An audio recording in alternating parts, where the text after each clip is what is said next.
Does every Metallica album suck after Black Album? I will ask that question in this video. Now, I like a bunch of their albums, but over the years I've sort of dipped in and out of their output.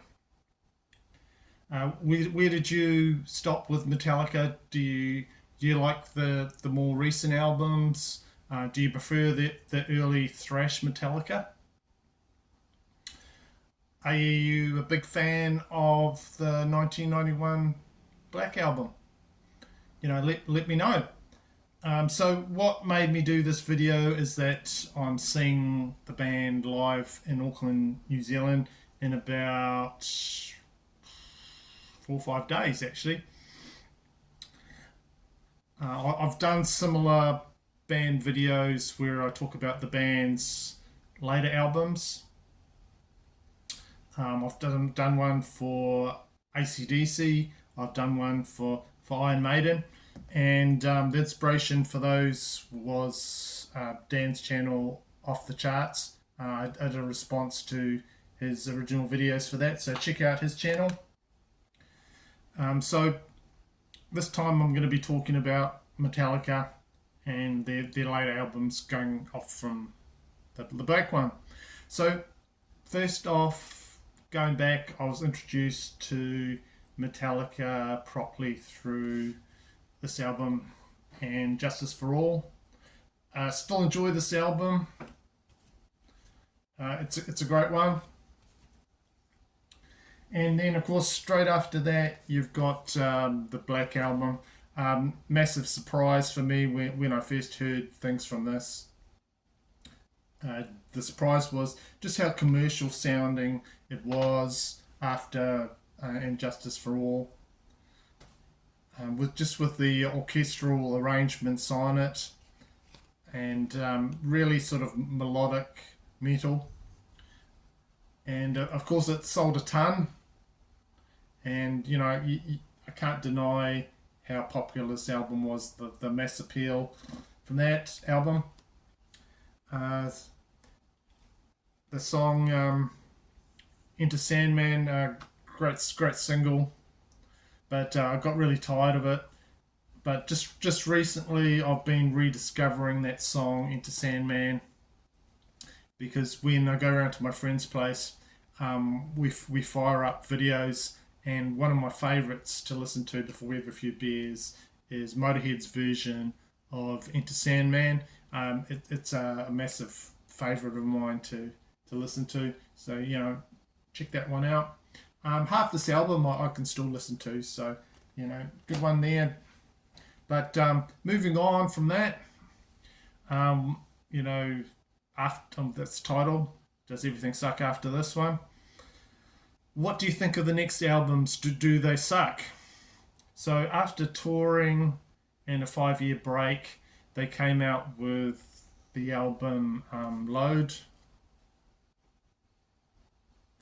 And then a year later, they came out with Reload. I did not get either of those albums at the time, as there weren't any songs on there that I liked.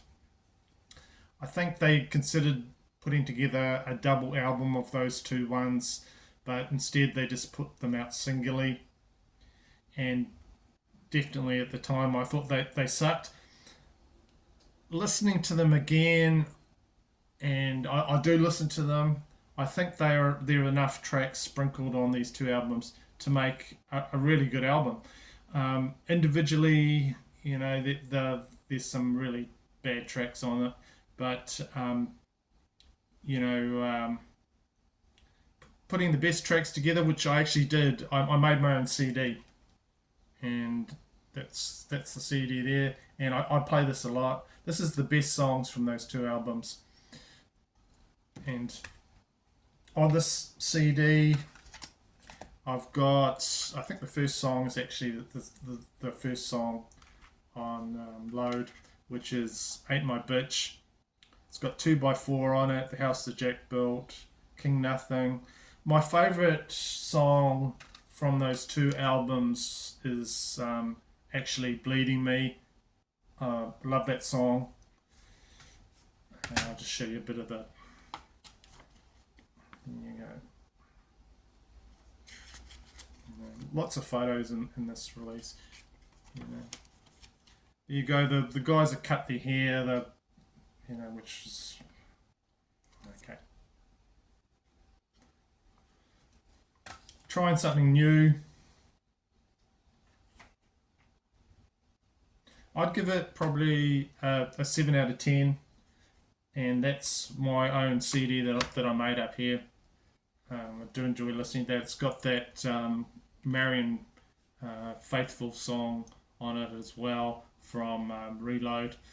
I'm more familiar with Load than Reload and which tracks on it, but on this, yeah, I enjoy listening to that. So after that, 2003, Saint Anger. Listening to this one, it makes me angry, but not in a good way, letting out all my aggression or whatever.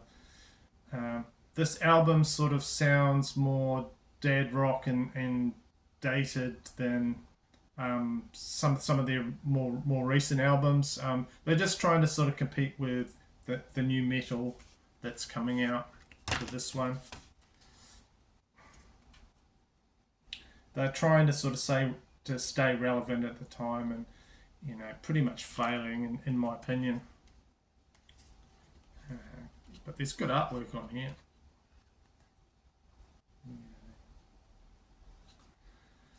So when I first saw the video for the title track, Saint Anger, I was living in Sydney, Australia. I went into the massive big HMV shop in there. The shelves were stacked full of this album. It was like just like that, stacked. I saw it everywhere. The video is actually a shortened version of the album track Saint Anger on here. It was on massive big monitors in the store. It looked fantastic. Great video that Metallica did for that song from St. Quentin prison. And when I got home, I told my flatmate that he was a Metallica fan. I said it sounded really good, and that Metallica might be back thrashing out. I had to sort of apologise to him later when I heard the whole album. It was disappointing for me. I hate on that title track, listening to it now, where they say, flush it out. What's that about? Is they flushing out a turd or what? I don't know.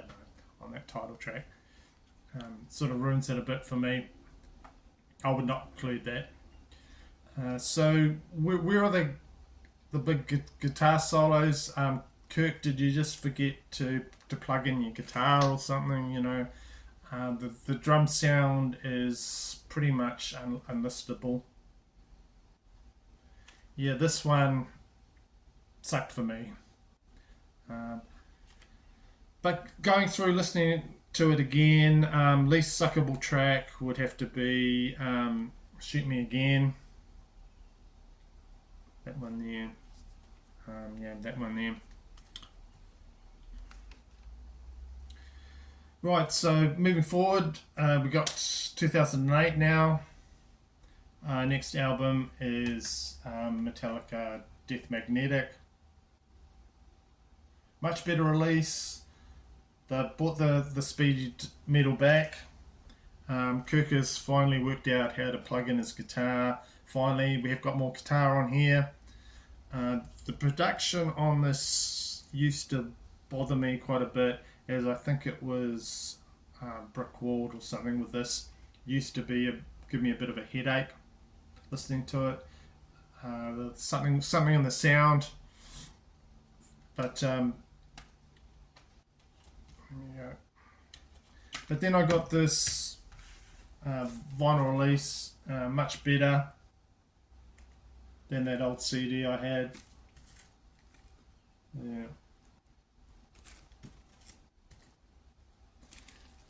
What songs do I like on here?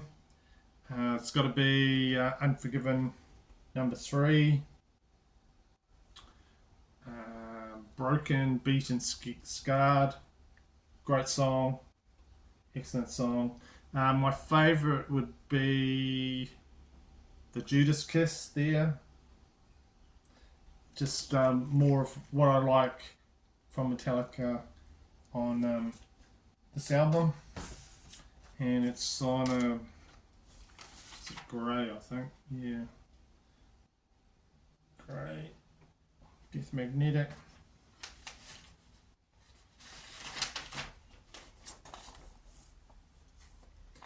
Next up is 2011 album, which is a collaboration with Lou Reed that they did, and the album is called Lou Reed and Metallica. My only question is just why, you know.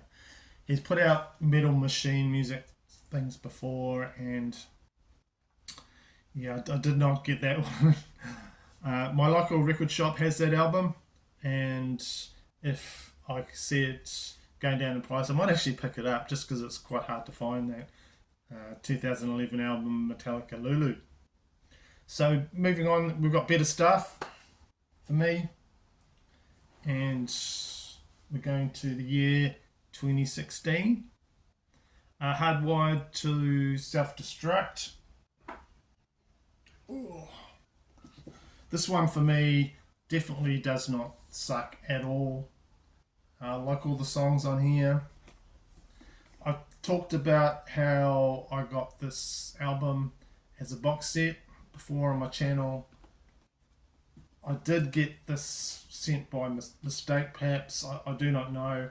I ordered just the double album and through the post, and I got the box set. And so this probably did influence me on this being my favourite Metallica album in recent memory. So I'll show you what's in the box set because it's well worth getting. So you get badges,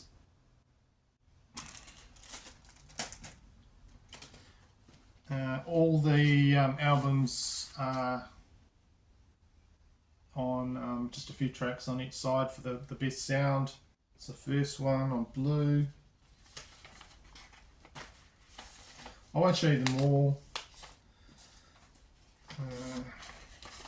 Yellow.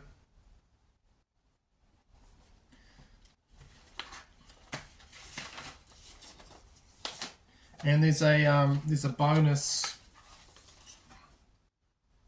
vinyl on here, and it's got an extra song, Lords of Summer, and Hardwired Live on there. Just on one side, each side. They sound really good. Just a great sounding on that box set of that album. And what else we got? Each one's got individual sleeves, so that was cool. Another good thing about that release is it came out with this CD, and on here it's got Ronnie Rising medley, which is like a medley of a lot of Dio songs from Rainbow. It's got A Light in the Black, Tarot Woman, Stargazer, and Kill the King, their interpretation of Dio songs. You know, they do really good covers. Fantastic CD, this one. And it's got, the second track is When a Blind Man Cries, and that was originally released on Deep Purple 1972 as a B-side to the Never Before single. But that's a great song, When a Blind Man Cries, from Deep Purple, even if you listen to the Deep Purple version or Metallica's version. Then they got a Iron Maiden cover from the Iron Maiden album Remember Tomorrow. Then you got Diamond Head, Helpless. Then the rest of the tracks on here are all from Ride the Lightning, and Kill 'Em All. Just some really great live versions of those of songs on there. So this is probably actually my favourite Metallica. Well, it is. It's my favourite live Metallica live album. I did get this from a charity shop. It's Metallica with Michael Kamen and the San Francisco Orchestra. I haven't actually listened to it, to tell you the truth. I don't think I have on DVD. I got that cheap at a charity shop.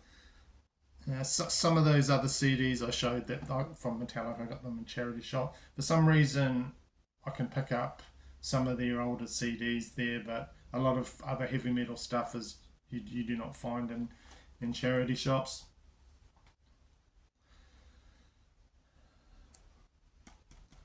But yeah, great album. That Hardwired to Self-Destruct. I think I showed you everything from that box set. So that brings us to their latest, and their latest album came out in 2023, 72 Seasons. I must admit, I've not played this much since I got it back then. I'm not really sure what the problem was, but I think if this album was maybe released under another band's name, I might have given it more of a chance.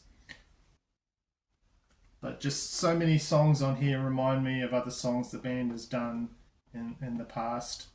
You know, it's really annoying to listen to some of this.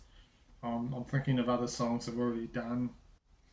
Are they repeating themselves? You know, I don't know, but there you go. Screaming Suicide, I liked that when it came out. Some of the others might hit home on this album. Some of the songs might hit home more when I see the band live in a few days' time. Chasing Light, I like that one when I just played it the other day. And the last track, Morata. Yeah.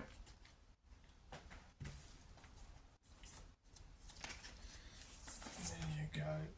It's on a smoky. I like these releases Metallica put out on their Black and Label.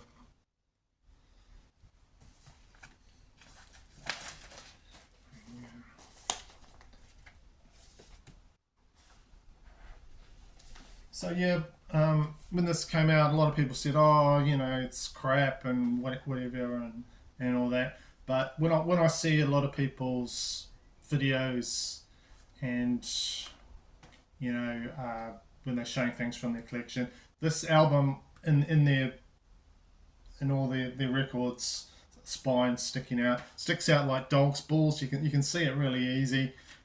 So that they might not like to say publicly that they like the band, but they have all their albums, and I'm the same. This album, it's obvious they've got it in their collection.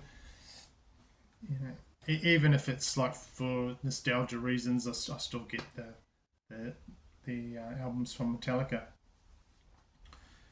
Right, so I'll do a quick ranking if I can, and go from the ones I like least to probably my most popular from the Black Album. So my least in this recent output from Metallica would be Lulu from 2011. Next one, Saint Anger. Don't like that. This might surprise people. My next one, from least to best, least like to best, would be Death Magnetic. One after that would have to be my compilation I made of Load Reload. Enjoy listening to that. Okay. No, actually, I'd swap this one with Death Magnetic. Yeah. And my favourite one out of recent times would be Hardwired to Self-Destruct. That's my favourite recent times. So that's my ranking, and that's my Does Every Metallica Album Suck After the Black Album. I will be going to the concert, and I will be enjoying it. Like I said, taking one of my sons. He's excited.